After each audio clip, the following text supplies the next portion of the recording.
I like it. Yeah. Yeah. Olympia. But you had, I mean, this was your summer vacation, quote unquote. Yeah. And I mean, it's not like, this is all we did during the summer, but we definitely worked more than any of our friends. Our friends were like, boy, your parents are just slave drivers. It's like, you guys got to go over to St. Helena and hoe under vines and water vines by bucket and things like that. And in the end, I mean... You watered vines by bucket? Yeah, before we had a drip system, when we would... This is the way the old-timers did it. We weren't the only ones, but... What's the size of the bucket? 5 gallons. And you would just do this back? So we would have a tank. So usually what happens is, dry farmed vines, people didn't have irrigation like our old Zinfandel.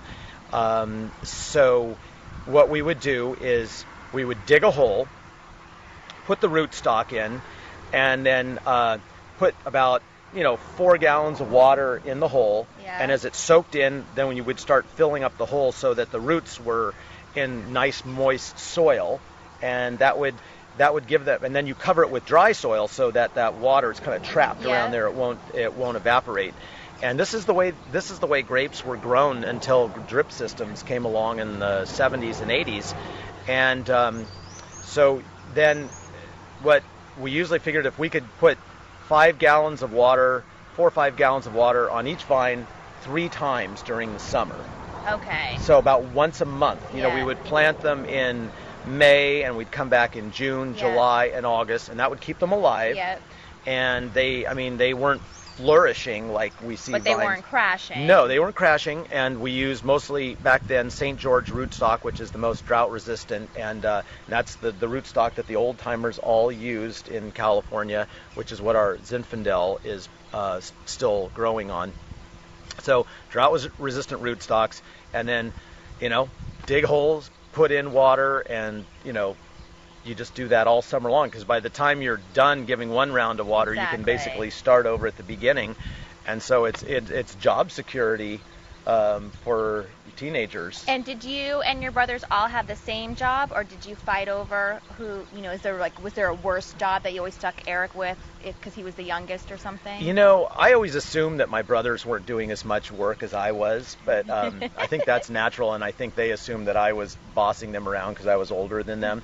And so I think, we worked it out. We actually got along really well, and, we didn't fight or, we would take turns driving the tractor to haul the water through the vineyard and things like that.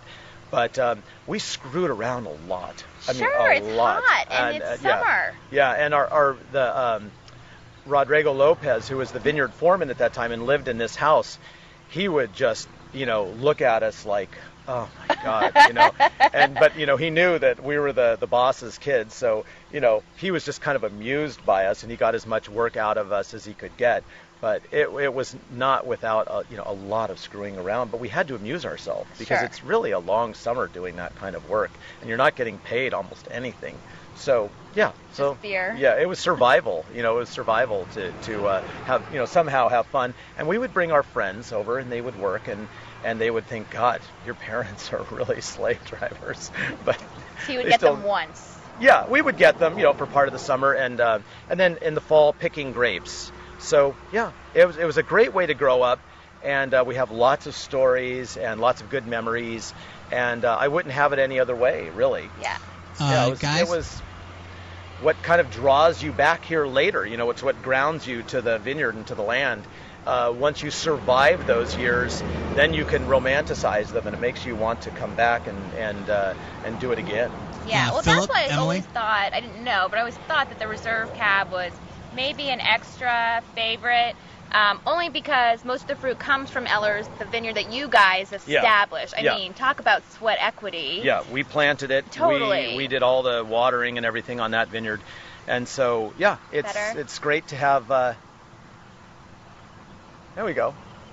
Hi, Christoph. Hi, how's it going? Good. You got time for one more question, okay, and then we'll wrap it up. Is it my question, or you have a question? No, you go right ahead. I think there was a story that we were wanting to hear, but yeah. Well, I was poorly trying to retell The story, you were talking about how you were working over at Eller's one summer, and there was a helicopter. Yeah. Well, see, this is actually, this is a very fond memory. It wasn't so much at the time, but when we were done picking our grapes, we had neighbors that needed grapes picked, and I was making what I thought was pretty good money. Picking grapes really pays good money if you can pick fast enough, and you pick by the ton. So, you usually do pick, each person picks about a ton of grapes a day or 2 tons. And so I was picking on the Botuelos vineyard, which is the next vineyard down from our vineyard on Ellers Lane. And very old school place. It's now probably 4th generation on that property. And apparently none of the pickers except me were in the country legally. And nobody even questioned that. You just assumed that they weren't legal. But I was picking away, just trying to keep up with the crew, and I did notice these lines of dust coming through the vineyard as these cars were just speeding out towards where we were picking. I didn't think anything of it, and then I could hear a helicopter, and then I kind of looked around, and I was the only one picking grapes. Everybody was gone, and I looked, and I could see them running I could see their backs as they were headed towards the Napa River, and I could look up and I didn't know what the migre meant, which is immigration in Spanish. So it was the migre, and I had no idea what was going on except that I was the only one left. And so these guys just ran for the Napa River, jumped in the river. I'm sure they had to go through blackberries and poison oak and everything else to get out of but there was only one guy that got caught, and he was this guy that was really, I think he was too old to run, or too tired. Aww. And so he got busted, but everybody it was like a flock of quail, how everything, when they get startled they run, they fly away and make this fluttering sound. And so that was the end of the workday right there, and I think it was kind of late morning. And so everybody was gone. We stopped picking. They took the grapes to the winery, and then that afternoon I went back to see if we were going to pick the next day. And slowly these guys were appearing from behind trees and vines and bushes, and they were kind of slowly coming back out. But every now and then the immigration would come and do these raids just to kind of keep people honest. Yeah. They didn't happen very often, and so that was my experience with the immigration. And nobody asked me if I was legal. I think they thought, "What is this guy doing out here?" You were the sucker. Yeah. So that was fun, but fun to retell the story. Well, thank you for sharing the Reserve Cab with everyone today. Cheers. Cheers. Thanks everyone for joining us. Oh wait, sorry. Family winemakers. Yes? Okay. Family winemakers will be actually Christoph and Phillip. They're taking Titus on the road to 2 family winemakers events. The one on Sunday is in San Diego, Del Mar, and then the one on Tuesday in Pasadena. So if you live in and around those areas, we'd love for you to come by and visit and taste some more wine with us.